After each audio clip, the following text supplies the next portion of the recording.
नमस्कार साथियों, आपका दोस्त, आपका भाई, आपका साथी, संतों के चरणों का दास, मैं कन्हैया शर्मा कोशिश कर रहा हूँ आपको धर्म की यात्रा से माध्यम से संतों का दर्शन कराऊँ। अब जिन संतों के पास आए हैं पहले उनसे आशीर्वाद प्राप्त करते हैं, फिर आज की सत्संग शुरू करते हैं। पहले तो गुरु जी मेरी तरफ से, समस्त भक्तों की तरफ से आपके चरणों में साक्षात। गुरु जी आपका शुभ नाम? दर्शनोदास। महाराज जी, जैसे कि आप यहाँ पर हैं तो आपसे एक छोटी सी जानकारी आप बाल ब्रह्मचारी है या गृहस्थ का पालन करके है? ब्रह्मचारी है। ब्रह्मचारी बाल ब्रह्मचारी।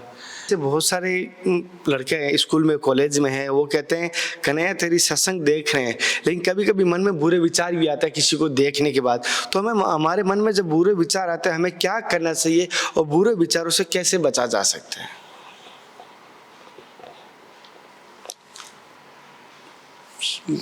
इसमें क्या है कि विज्ञान ने बुद्धि का सब्स्टिट्यूट बना लिया। हर विभाग में, हर क्षेत्र में विज्ञान ने महारत हासिल कर ली, लेकिन विज्ञान मन को नहीं समझ सकी कि मन क्या चीज है। सही है। मन एक जो है ब्रह्म का, परमात्मा कहें, भगवान राम कहें, कृष्ण कहें, इनका एक सूक्ष्म रूप है मन। वो उनके ही इशारे, उनकी ही ऊर्जा, उनकी व्यवस्था के द्वारा संचालित है। अब रहा यह है कि है संसार में जैसे पृथ्वी, अग्नि, वायु, जल, आकाश, पंच तत्व हैं, और इसमें एक छठवां मिला दिया है मन। ये शरीर तैयार हो गया है। तो मन का काम है सोचना। रास्ता जो खराब होता है तो अपन उसको बचा के निकलते हैं। ऐसे ही जो अपने सिस्टम से अलग चीजें हैं, जो अपने सिस्टम में स्वभाव में अच्छी नहीं है, वो उनको अपन को ध्यान नहीं देना है। तो ये हम अगर जो अभ्यास करते रहेंगे बार बार, मन को एक हम अनुशासित बना लेंगे, तो फिर हमारा मन एक मधुमक्खी की तरह हो जाएगा।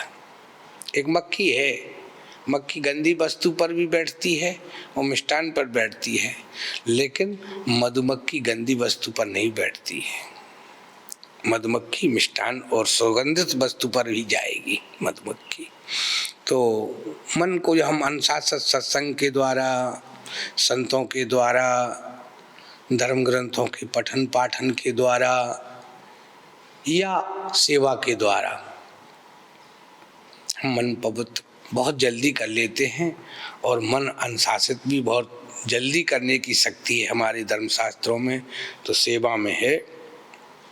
वर्तमान समय में सेवा की क्षीणता के कारण ही आज हमारा समाज कर्म के क्षेत्र में, धर्म के क्षेत्र में परिपक्व होते हुए भी एक नहीं हो पा रहा, क्योंकि हम एक दूसरे से, सेवा जो है हमें आत्मीयता से जोड़ती है, एक मानव से मानव को जोड़ती है, और वो बहुत बड़ा धर्म का उद्गम स्रोत जो सेवा से निकलता है, वो बड़ा महान कार्य करने वाले लोग पैदा होते हैं। आज सेवा की क्षीणता के कारण हमारा ज्ञान का अनुकरण हम लोग सही सही कर नहीं पा रहे हैं। ज्ञान जानते हैं लेकिन हम उसको उपयोग में नहीं ले पाते, कारण कि उपयोग में लेने के लिए हमें कहीं ना कहीं माध्यम चाहिए। हमने माध्यम अपने अपने मन के अनुसार चुन लिए हैं, इसलिए हमारा समाज टूटता जा रहा है और हमारी व्यवस्था छिन्न भिन्न होती जा रही है। और जो जागरूक लोग हुए हैं वो धर्म के तत्व को समझ रहे हैं और चलने की कोशिश कर रहे हैं। जब चलने की कोशिश करते हैं तो हम, हमारा परिवार, हमारा समाज, हमारा देश सब उन्नति के शिखर पर चलते हैं और शक्तिशाली बनते हैं, आत्मनिर्भर बनते हैं, कर्तव्यनिष्ठ बनते हैं। जो हमारे अंदर देवत्व के, जो मानव के गुण होते हैं, वो हमें समावेश रहते हैं। और मनुष्य का यही अर्थ है, यही लक्ष्य है कि इस संसार में आए हैं तो धर्म पर को धारण करके, अपनी मानवता की मर्यादाओं में जीवन जी करके हर प्रकार के सुखों का उपभोग करके आदमी अपने जीवन का कल्याण कर लेता है। महाराज जी, जैसे कि आप बच्चापन से संत हैं और बाल ब्रह्मचारी है, पूरा जीवन इस समाज को दिया है, संत को दिया है और भक्ति और भजन को दिया है, तो आपके जीवन का अनुभव क्या रहा? जैसे पूरे मंथन करने के बाद दूध में पता चलता है कितना घी है, कितनी मतलब छाछ थी, तो आपके जीवन का मंथन करने के बाद कैसा अनुभव रहा, क्या सारांश रहा? भाई ऐसा है कि हम लोग साधु बनते ही इसी कारण से ही हैं कि धर्म कार्य करने के लिए, मानव समाज को जागृत करने के लिए।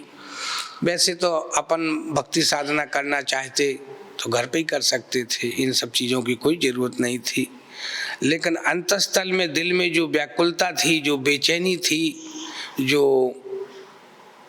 एक उत्तेजना है, वो यहाँ ले आई कि ज्ञान को पढ़ा और ज्ञान को समझा और समझने के बाद ये अनुभव किया कि इसमें तो जो ज्ञान कह रहा है उसके हिसाब से तो ज़्यादा से ज़्यादा 10% लोग फॉलो कर रहे हैं। सच है, सच है। 90% लोग ज्ञान के विरोध में खड़े हैं, विरोध में खड़े हैं। तो जब ये वेदना जब मन मतलब एक लगी, तो फिर ये लगा कि यार इससे अपनी ही ना जानते तो ही अच्छा था, कम से कम इन नादानों की लाइन में तो खड़े ही रहते।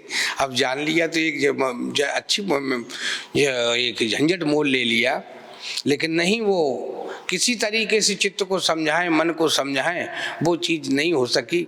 तो फिर ऐसे इस चीज़ ने मतलब जैसे ऐसे मान लो आप सिस्टम से कि जैसे कोई लड़की होती नहीं, बच्ची होती, बड़ी होती है, पर उसकी शादी होती है। शादी होने के बाद वो अपने पति के साथ साथ पति के जो रिलेशनशिप होते हैं वो सबसे प्रेम रखती है, सब परिवार को अपना मानने लग जाती है। ऐसे ही जब हम परमात्मा के लिए निकले, परमात्मा को अपना माना, तो फिर ये संसार भी परमात्मा का है, ये धर्म भी परमात्मा की देन कृपा से ही चल रहा, परमात्मा का ही बनाया हुआ विधान है। तो हमारा कर्तव्य है कि आज हमारी समाज जो बिगड़ी हुई समाज है वो इस ज्ञान को प्राप्त करेगी। मैंने सोचता था बचपन में कि मैं लोक प्रचार प्रसार करूंगा, धर्म का ये करूंगा, ये भावना मैं सोचता था। वो कर्म हम आज कर रहे हैं उनको, और करके अपना जो उससे ही हमको एक आनंद की अनुभूति होती है, एक सफलता की अनुभूति होती है कि कम से कम 1000 पूरा जल रहे थे, उनमें 5 पूरा बच गए तो 5 दिन का गुजारा तो होगा। ये आशा से हम लोग अपना कर्तव्य में लगे हुए हैं कि किसी न किसी दिन जो हमारा समाज तो जागेगा और जागेगा तो एक होगा, और जहाँ एकता है वहाँ आनंद ही आनंद है, वहाँ परमानंद भी है। महाराज जी, जैसे कि कहीं ना कहीं साधु बनने के बाद या साधु बनने से पहले एक इच्छा भी होती है कि कभी भगवान के दर्शन हो या ठाकुर जी के दर्शन हो, इच्छा भी होती है, लीला हो या वो हमारे साथ कोई लीला करे या चमत्कार करे। आपके जीवन की कोई सत्य घटना बताओ ना जो ठाकुर जी ने आपके साथ लीला की है। अब ये तो कुछ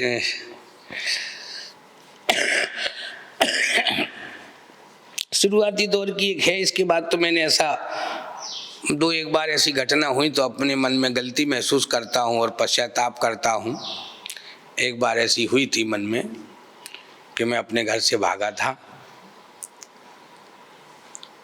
तो हरिद्वार रुक गया, पहुँचा हरिद्वार रुके, वहाँ होटल में रहने लग गए। वहाँ रहने के बाद जो अपना पैसा लिए थे, जो व्यवस्था थी, सब खत्म हो गई। फिर मैं एक आश्रम पर रहने लग गया। अब भिक्षा मांगी ना जाए और भूख सही ना जाए, 2 समस्या मेरे सामने खड़ी हो गई। अब भिक्षा मांगूं तो कैसे मांगूं, किसी से मैं कैसे कहूं कि मैं भूखा हूं, ये कह नहीं सकते और भूखे रह नहीं सकते। अब ये स्थिति में हम रहने लगे। तो 1 दिन हो गया, दूसरे दिन हो गया, दूसरे दिन हुआ तो मेरे को कुछ नहीं मिला खाने को। तो मैं 11 बजे लेटा, एक सराय थी वहाँ लेटा, न तो कहीं रहने को जगह है न कहीं खाने को जगह है। वो सराय में लेटा और पानी पी के, नल में बार बार भूख लग रही तो पानी पी पी के फिर नींद भी नहीं आ रही। तब एक मन मेरा कह रहा है कि यार तू भी कहाँ नादान में पढ़ा लिखा आदमी, इतनी अच्छी 10-5 आदमियों को तू सैलरी देता था, इतना कमाने वाला था, और ये कौन सी लाइन में लग गई, ये कौन सी भक्ति थी ये जो तू इधर आ गया।